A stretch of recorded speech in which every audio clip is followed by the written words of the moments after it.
안녕하세요. 대기업에서 유통산업을 담당하고 있는 김기동입니다. 자, 오늘 GS 리테일 함께 살펴보도록 할 텐데요. 이번에 2분기 실적이 발표가 됐죠. 그렇기 때문에 이런 2분기 실적에서 저희가 좀 어떠한 포인트들을 집중해서 볼 수 있을지 함께 살펴보도록 하고요. 그 중에 특히 이 홈쇼핑 부진에 따른 전략, 그리고 경쟁사 대비 이 점포 증가를 저희가 좀 기대하고 있죠. 따라서 여기에 대한 내용들을 좀 중점적으로 여러분들과 함께 살펴보도록 하겠습니다. 또한 마지막으로 GS 리테일의 차트를 함께 보시면은요, 사실 실질적인 부분에서 컨센서스를 조금 하회를 했고, 이 지수 전체가 좀 하락을 하다 보니까 이게 따른 영향으로 주가가 좀 하락을 하기도 했습니다. 다만 이렇게 소폭 반등을 하고 있는 모습을 보이고 있는데, 이 부분대에서 저희가 어떠한 대응 전략을 짤 수가 있을지, 그리고 어떤 분들 지켜볼 수 있을지 함께 살펴보도록 하겠습니다.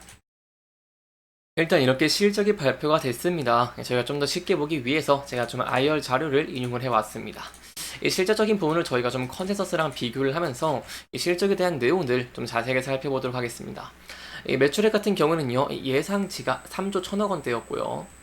그리고 영업이익 같은 경우에는 1,100억 원대, 이 순이익 같은 경우에는 626억 원입니다.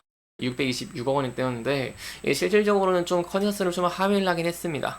2분기 매출액 같은 경우에는 2조 9,300억 원대를 기록하는 모습을 보이면서 저는 동기 대비 4.4% 증가를 했고요. 영업이익 같은 경우에는 810억 원을 기록을 해서 9.4% 정도 감소를 했다라고 할 수 있겠습니다.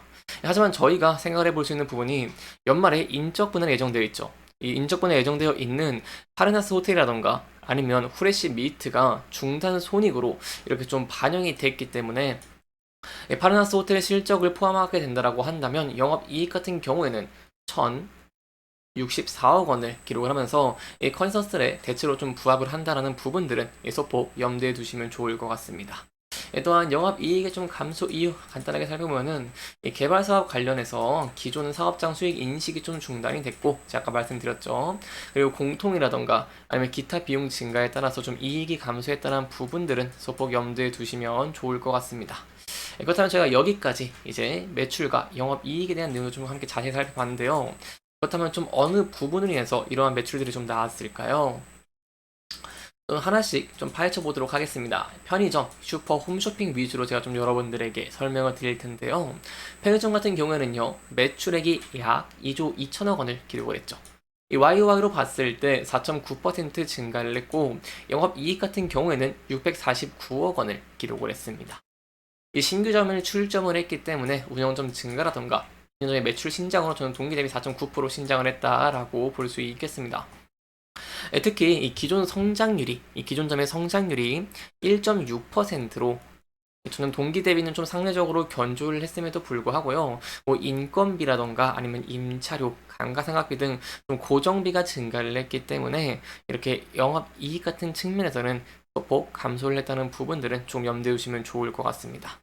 이 슈퍼 같은 경우 또 함께 살펴보는데 이 GS 리테일 같은 경우에 슈퍼가 굉장히 기대가 되죠. 이 슈퍼는요, 바로 매출액과 영업이익이 각각 3,941억 원, 65억 원 좀 기록을 했습니다. 슈퍼는 이렇게 견조한 성장세를 이어가고 있다라고 할 수 있겠습니다. 특히 이제 근거리 소비 트렌드 영향 그리고 가맹점 출점을 계속 확대를 하고 있죠. 그러다 보니까 운영점이 증가를 하면서 매출액이 증가를 했고 슈퍼 같은 경우 영업이익은 이 가맹점 중심의 출점 확대로 수익성이 개선이 돼서 동기 대비로 21억 원 증가했다라고 볼 수 있겠습니다. 다만 조금 아쉬웠던 부분은 홈쇼핑 부분이다라고 볼 수 있겠죠. 홈쇼핑은 안 그래도 좀 힘든 상황입니다. 이때 홈쇼핑은 매출액이 2,733억 원, 4.5% 정도 감소를 했고 영업이익도 한 1% 정도, 0.1% 정도 좀 줄어들었다라고 볼 수 있겠는데요. 사실 여기에 대해서는 여러분들도 다 좀 유출을 하셨을 것 같습니다. TV 시청 인구가 계속 감소하다 보니까 TV 홈쇼핑 방송 매출이 오른세 최저 수준을 기록하는 등 홈쇼핑 업계에 좀 부진한 모습들이 보이고 있죠. 특히 이 TV 시청의 인구가 감소를 하고 있다 보니까 이렇게 좀 실질적인 부분에서 소폭 부진한 모습을 보였다라고 할 수 있겠습니다. 저희가 조금 더 자세하게 살펴보면은요, 이 TV 채널 매출 같은 경우에는 8.5% 정도 감소를 했다라고 볼 수 있겠고요. 그리고 이제 온라인 채널 같은 경우에도 최근에 좀 GS 리테일에 좀 힘을 많이 썼는데, 온라인 좀 안타깝게도 좀 1.9% 감소를 했다라고 할 수 있겠습니다. GS 리테일은 고수익 우영상품 형성이라던가 아니면 신상품 확대 등의 전략을 하고 있는데 이 2분기에는 이 소폭 전략이 좀 통하지 않았다라고 좀 볼 수 있겠고요. 따라서 저희가 향후 지켜볼 포인트가 1분기 같은 경우에는요, 매출은 감소했지만 영업이익은 증가했죠. 그렇기 때문에 향후에 GS 리테일이 홈쇼핑 부분에서 다시 한번 성장을 할 수 있을지 이런 내용들을 저희가 좀 함께 지켜보시는 게 중요할 것 같습니다. 그렇다면 저희가 지금은 어떠한 부분들을 조금 더 기대를 해볼 수가 있을까요? 기대 가능한 포인트는 여러분 다 아시다시피 편의점이다라고 볼 수 있겠죠.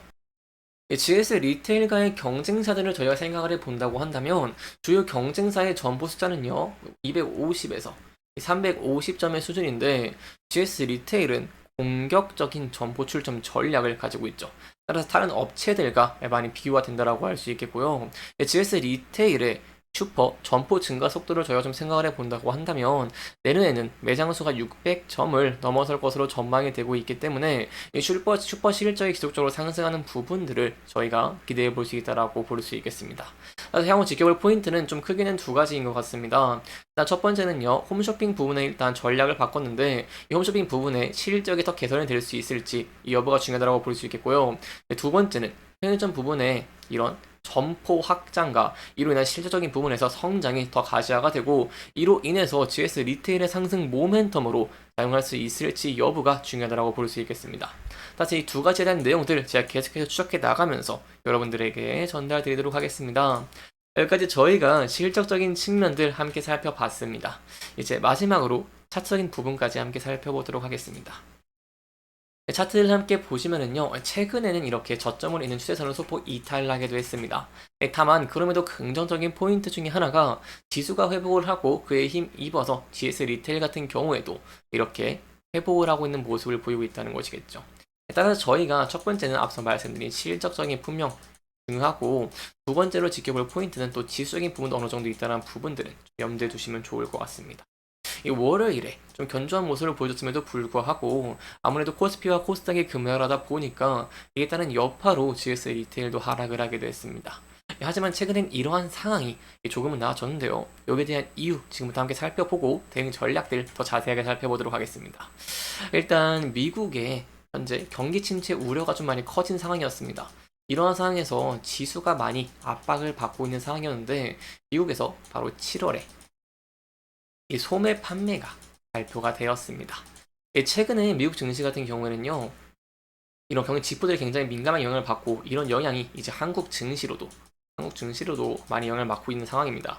이러한 상황 속에서 금일 같은 경우 이제 코스피와 코스닥이 상승폭을 확대하지 못한 건 좀 아쉽지만 그럼에도 견조한 모습을 보여주고 있죠. 그렇기 때문에 여기에 대한 내용도 좀 간단하게 설명을 드리면요, 이 소매 판매가 좀 좋은 모습을 보였습니다. 소매 판매가 미국에서 중요한 이유가 미국 전체 소비의 약 3분의 1을 차지를 하고 있고 소비는요 미국의 GDP의 3분의 2에 달합니다.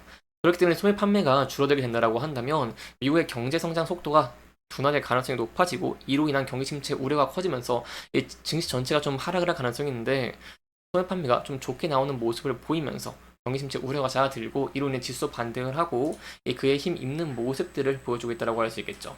따라서 실질적인 부분에 대한 기대감 증가 그리고 지수가 좀 반등을 지속하다던가 이런 기대감으로 인해서 GS 리테일이 상승을 하는 모습을 보이게 된다고 한다면 앞서서 이렇게 지지와 저를 많이 받았던 부근대를 돌파할 수 있을지 함께 지켜보시는 게 중요할 것 같고요. 이 부근대에 매물대도 많이 쌓여있기 때문에 많은 매물대를 소화를 하면서 함께 상승을 좀 보여줄 수 있을지 지켜보시는 게 좋을 것 같습니다. 다만 항상 리스크적인 측면도 대비하는 것이 중요하기 때문에 이 부근대에서 내가 함께 저점을 그어본 추세선에서 좀 다시 한번 지지를 받을 수 있을지 여부를 지켜보고 이 부근대에서 이탈하게 된다고 한다면 전에 지지를 받았던 부근대에서 지지를 받을 수 있을지에 대한 여부까지 함께 지켜보시는 게 중요할 것 같습니다. 이렇게 이번 영상에서는요, 저희가 GS 리테일의 실적 그리고 향후 어떠한 포인트를 좀 저희가 지켜봐야 되는지 어떠한 대응 전략을 짜는 게 좋을지 여기에 대한 내용들을 좀 중점적으로 함께 살펴보면서 진행을 했고요. 해당 영상은 개인적인 의견이 많이 들어갔기 때문에 투자자분들의 주관적인 생각과 해당 내용을 토대로 현명한 선택을 하시면 좋을 것 같습니다. 이렇게 영상 잘 보셨다면 다음 영상도 시청해 주시길 바라면서 오늘 영상 마무리하도록 하겠습니다. 끝까지 시청해 주셔서 감사합니다.